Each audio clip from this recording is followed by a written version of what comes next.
Okay, let me talk to you a bit about personality disorders and kind of give a brief overview of these as we're working for this week, as a topic this week. Um, Personality disorders are an area of some controversy within the DSM. When they did the revision from DSM-4 to DSM-5, one of the things they almost did, they came very close to, is throwing out all the personality disorders that we currently have. And the reason they wanted to throw them all out was because they looked at us and said, there really isn't a research base for these personality disorders. We just don't have a good research base for it. So they're going to throw them all out and adapt the big five, which I'll talk about a little bit later. But they looked at the big five as a way of looking at it, and they said, uh, there's really no research base for using the big five, they say either.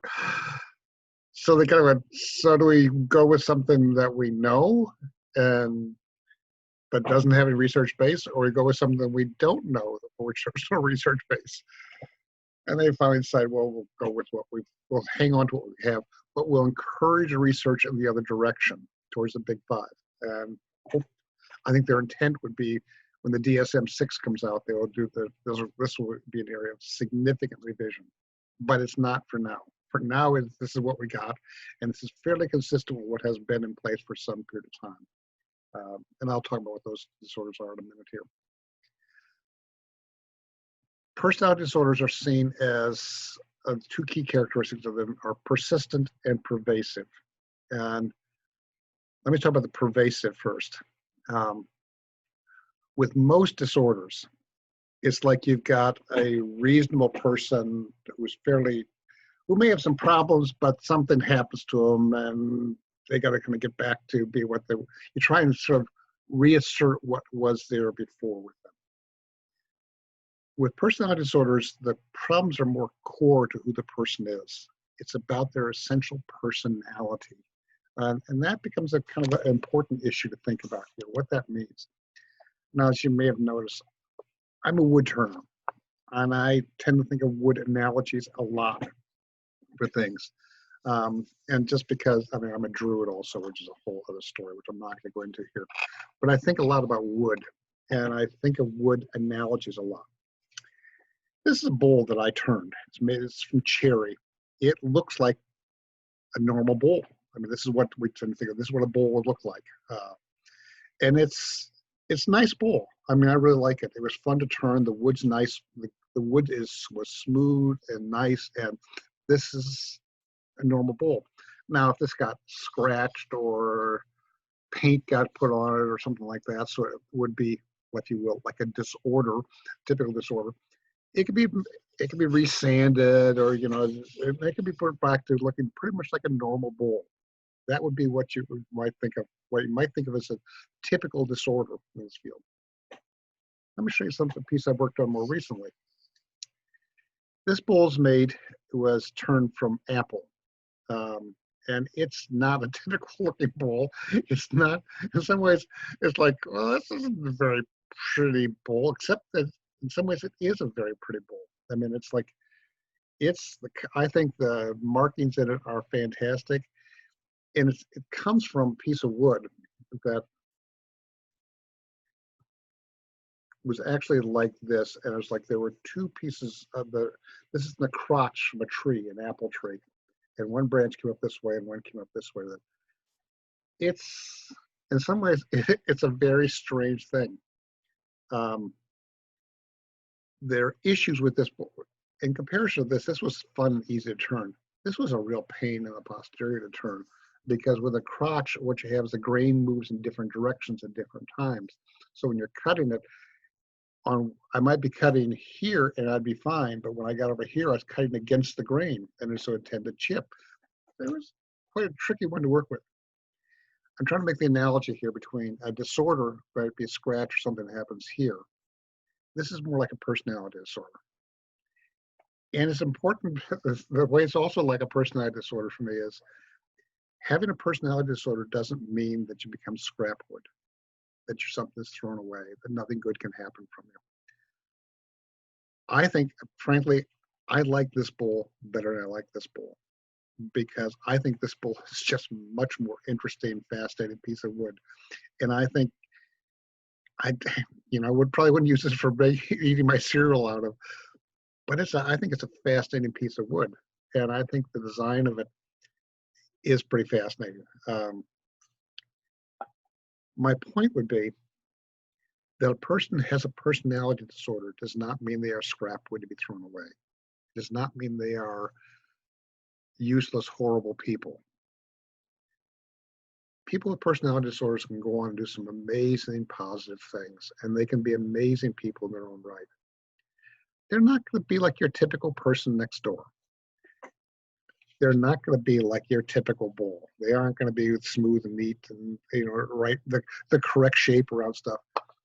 But they still be quite valuable and beautiful in their own way. And it's important to kind of figure out how do you work with them when your concept of what is normal or good may not hold. And that's an important question. It's pervasive. It infects all of who they are, and they can have to figure out how to work with it. Now, the other characteristic about personality disorders is it's supposed to be persistent.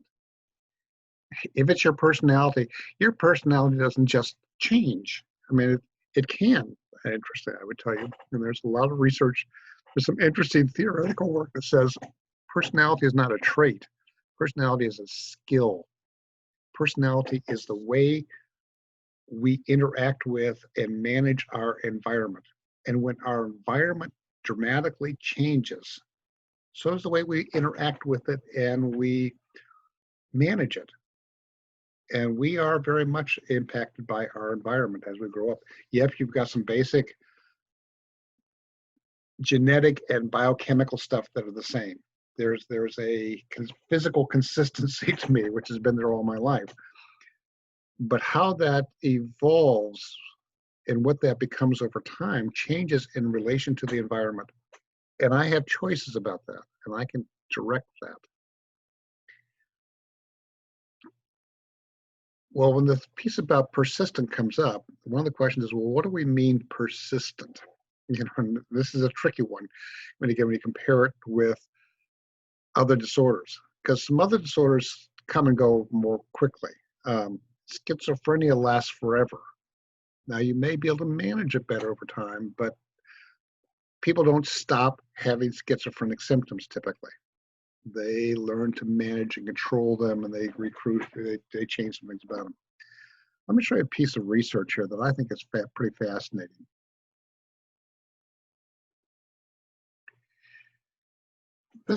Came from a study that looked at the retest reliability of certain disorders. They tested people for things, and then 6 months later they tested again. 12 months later they tested again, and then 24 months they tested again. And the question is, did you come up with the same diagnosis? Would you diagnose the person who was having this disorder again at 6 months, 12 months, or 24 months?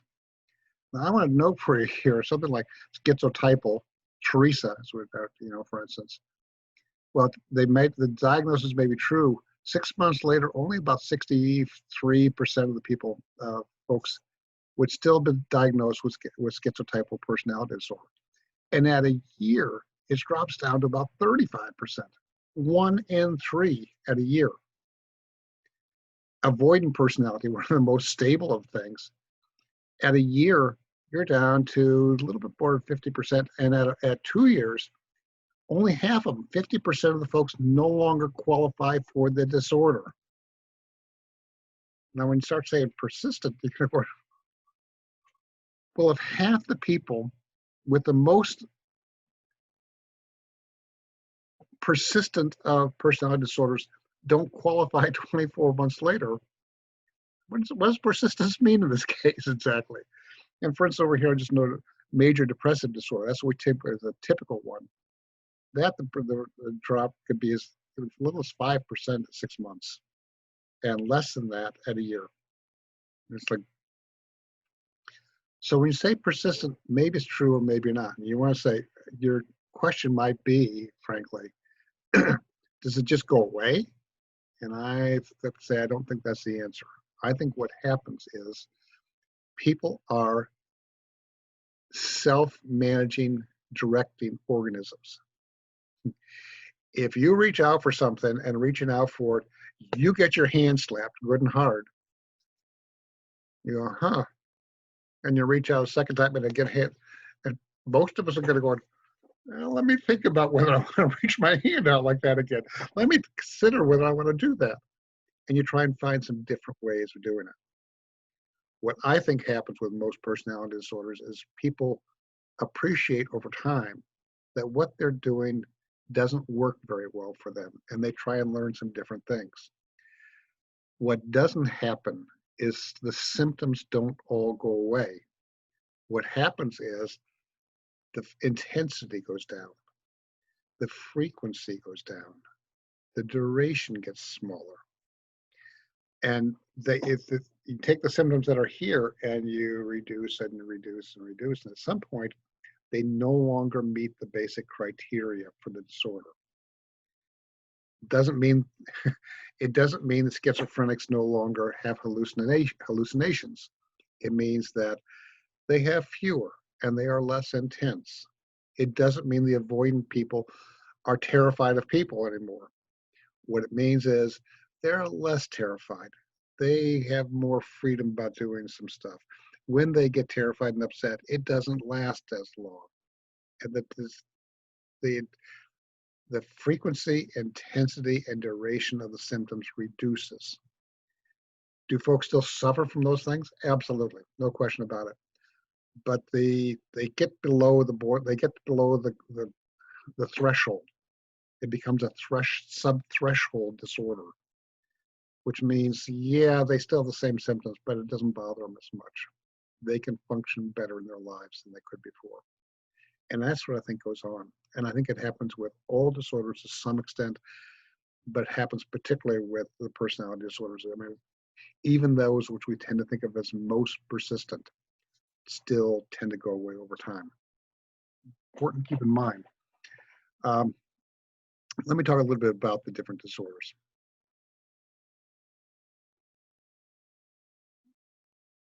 There are 12 of them. Paranoid, most of you have a sense of what a paranoid disorder is. Let me just mention, you have a disorder which is paranoia, and you have the paranoid personality disorder. It's one of, that's people, paranoia, or, someone gets into that, there's another one down here, obsessive compulsive personality disorder. You can have obsessive compulsive disorder versus obsessive compulsive personality disorder. And what you're talking about again is how pervasive it is in the person's personality. Much higher levels of, with a personality disorder, you tend to have much higher levels of intensity and duration for things. They tend to last a long time. The schizoid personality disorder tends to very restricted range of emotion that tend to be what I think of as flat emotion a lot of the times. Real detachment from social relationships. Schizotypal, Teresa. Acute discomfort in close relationships, cognitive and perceptual distortions and eccentricities. That describes Teresa. Antisocial. Now, I want to point here, and I say something about this in the class. Many of us see avoidant personality, a pattern of social inhibition, inadequacy, hypersensitivity, and we're sort of withdrawing from people. We call that antisocial. That is not antisocial. That's avoidant. Teresa tends to be somewhat avoidant, from her acute discomfort in it. But she also has these other distortions and eccentricities. Antisocial behavior is the person who you get in their way and they just take you apart.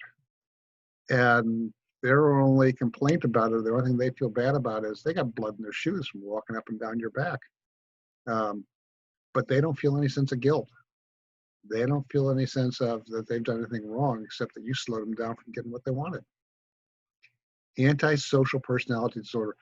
When you think about the really dangerous people you see on criminal television shows, very often you would have antisocial personality disorder.